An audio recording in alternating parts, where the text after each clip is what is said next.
Hello everyone, সবার কার কী অবস্থা, সবাই কেমন আছেন? আশা করছি সবাই ভালো আছেন। আমার এই যে একটা ভিডিও দেখছেন, এটা ছিল আমার ছেলের জন্মদিনের একটা শর্ট ভিডিও। তো তামজিদের এবারের জন্মদিনটা কেমন কেটেছে, কী করেছে, সব কিছু মিলে আমি একটা ছোট ভিডিও তৈরি করেছি, সেটা আপনাদের সাথে এখন শেয়ার করছি। আশা করছি ভালো লাগবে। ভালো লাগলে অবশ্যই লাইক কমেন্ট শেয়ার করে পেজের সাথে থাকবেন। আর যারা ইউটিউব থেকে দেখছেন অবশ্যই চ্যানেলটা সাবস্ক্রাইব করে দিবেন। ধন্যবাদ। ডিসেম্বরের 1 তারিখ ছিল আমার ছেলের জন্মদিন। এই তো জন্মদিনের বিকেলের দিকে আমি একটু ছোট একটা ভিডিও মানে ক্লিপ নিচ্ছিলাম ওর। আর ও ফোন মোবাইল টিপছিল আর কি। তো যাই হোক, এদিকে দেখলাম আমার বাবা ওর জন্য একটা গিফট এনেছে। গিফটটা ছিল খুবই সুন্দর, একটা পাঞ্জাবি ছিল। পাঞ্জাবির সাথে একটা সুন্দর মেরুন কালারের কোটিও ছিল। তো ড্রেসটা আমার কাছে খুবই ভালো লেগেছে।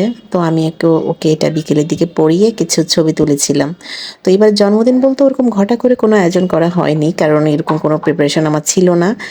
কারণ যেহেতু এই বছর ওর বাবা এই দেশে নেই, তো এরকম কোনো প্রস্তুতি ছিল না। তাও আমার বাবা মানে আমার বাবা বলল যে থাক, আমরা মিলেই একটু ঘরোয়াভাবে কিছু ভালো মন্দ রান্নাবান্না করি, আমরাই করি। আর স্কুলের একটা ফ্রেন্ডকে বলা হয়েছিল, আর আমার কাজিনরা ছিল। এই তো এইভাবেই ওর জন্মদিনের আয়োজন করা হয়েছে আর কি। আর এখানে রান্নাবান্না বলতেও এখানে বিরিয়ানি করা হয়েছিল, ডিমের কোরমা করা হয়েছে। মানে ওই যে বলেছি, আগে থেকে কোনো প্রিপারেশন ছিল না, হুটহাট করে একটা মানে আয়োজন করা হয়েছে এই আর কি।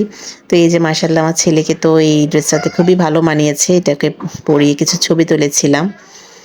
আর এই তো, আর এরপরে সন্ধ্যার পরে ওর স্কুলের একটা ফ্রেন্ডকে বলা হয়েছিল, ওর মাকে নিয়ে এসেছিল। আর আমার কিছু কাজিনরা ছিল। এই তো এইভাবে আর কি একটু আয়োজন করা হয়েছে। এখানে আমি টেবিলের মধ্যে খাবার দিয়ে দিয়েছিলাম। আর সবাই খাওয়া-দাওয়া করেছে। খাওয়া-দাওয়া শেষ করার পরে এবার কেক কাটার পালা। কারণ বাচ্চাদের জন্য তো জন্মদিনের একটা কেক মানেই বিশাল কিছু, আর কিছু লাগে না তাদের। তো এবারে আসলে ওর জন্মদিনের কেকটাও তেমন একটা সুন্দর হয়নি। কারণ প্রতি বছর ওর বাবাই কেক-টেক আনে। আর আমি একটা পেজের থেকে অর্ডার করি। মানে আমাদের এলাকায় একটা ছোট আপু আছে, ও কেক বানায়। ওকে বলি আরকি, ও বানিয়ে দেয় খুব সুন্দর করে। কিন্তু এই বছর ওরকম আগে থেকে বলা হয়নি। ওরকম কোনো প্রস্তুতিও ছিল না। তো এইজন্য কেকটাও ওরকম সুন্দর হয়নি। রেডিমেড একটা কেক নিয়ে এসেছে তাড়াহুড়া করে। তো যাই হোক, এইটাই ওরা সবাই মিলে, এই যে আমার তামজিদের ফ্রেন্ড, তারপর আমার ভাতিজিরা, এটা মিলেই বসে এই কেকটা কেটেছে। তো ওদেরকে আমি একটু একটু খাইয়ে দিচ্ছিলাম। তো ওরা খুব এনজয় করেছে, মানে ওদের আনন্দ দেখেই আমরা খুশি। তো এই আর কি, খাওয়া দাওয়া শেষ করে সবাই যখন চলে গিয়েছিল, এরপরে দেখলাম তামজিদে কিছু গিফটও পেয়েছে। খুব সুন্দর সুন্দর কিছু গিফট পেয়েছে, কিছু ড্রেস পেয়েছে। তো গিফটের আর পুরো ভিডিওটা এখন আর দিব না, পরবর্তীতে আমি আবার এই গিফট নিয়ে একটা ভিডিও করব। তো আজকে এই পর্যন্তই থাক। সবাই আমার ছেলের জন্য দোয়া করবেন। সবাই ভালো থাকবেন। আল্লাহ হাফেজ।